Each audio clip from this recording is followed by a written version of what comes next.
Meu amigo Túlio Ligeiro, ontem tivemos as últimas duas partidas e por ordem de entrada em campo, o Vasco da Gama rapidamente, né, em um tempo, resolveu a classificação. Meteu três e, assim, foi uma festa bonita em São Januário. O torcedor fez a parte dele, apoiou o time que não vencia uma partida há quase 2 meses. Há quase 2 meses, desde o Dia dos Namorados. Chegou quase no Dia dos Pais. Desde o Dia dos Namorados, 12 de junho, que o Vascão não ganhava uma partida. Coincidentemente, tinha sido 3-1 também, né? Pro São Paulo? Sim, 3-1 contra o São Paulo no Morumbis. Isso. E ontem, eu quero que você me conte, ô Tulhão. Ontem foi. O dinizismo voltou, ô Tulhão? Não, André, o que acontece? O Vasco, nesse período sem vitórias, ele fez alguns jogos que, em termos de produção ofensiva, foram interessantes. Tivemos jogos em que o Vasco poderia ter saído vencedor. Só que dessa vez o time teve a eficiência de ir lá e marcar e matar o jogo ainda na primeira etapa. Então, assim, foi uma partida ali bem tranquila, porque o Vasco rapidamente conseguiu resolver. Foi interessante do ponto de vista que o time, apesar do momento muito ruim, né, em termos de resultado, principalmente, não deixou isso levar para um lado da pressão de você ver o time nervoso. Então, o Vasco conseguiu desempenhar bem. É claro que a gente tem que ressaltar que é um adversário que está na Série C, que é um adversário que é isso que a gente espera que o Vasco seja capaz de fazer. E não só o Vasco, né? Eu acho que qualquer time da primeira divisão recebendo em casa um time da terceira, a gente espera justamente isso que o Vasco fez, que tranquilamente resolva e faça o resultado. E a gente ressalta.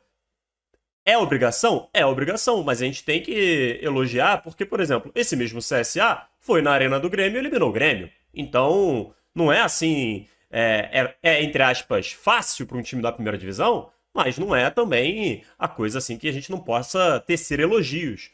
E para o momento que vivia o Vasco, acho que foi muito importante para além da classificação, André, para pegar confiança.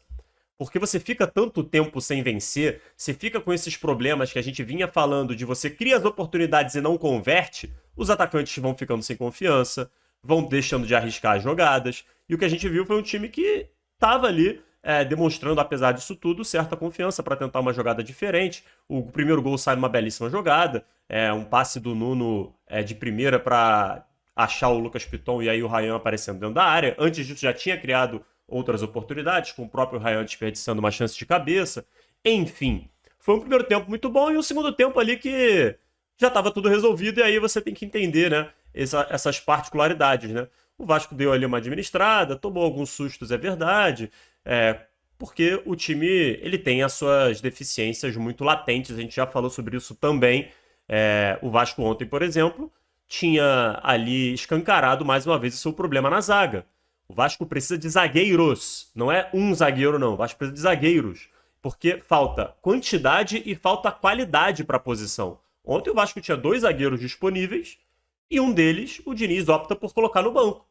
Improvisa o Hugo Moura, porque, é claro, meio por conta do desenho do jogo, né? Era um jogo que o Vasco ia ter a posse de bola, então você coloca ali para ter mais qualidade, uma saída mais qualificada, com um volante jogando na zaga, mas é também uma clara falta de confiança no zagueiro que fica no banco, independentemente das circunstâncias e da opção tática que tem envolvido. Enfim, um jogo para dar confiança, André, uma classificação tranquila e um dia de muita festa que acho que precisa ser ressaltada também, porque apesar do momento, né, ingressos esgotados, a torcida foi, apoiou e fez a sua parte mais uma vez.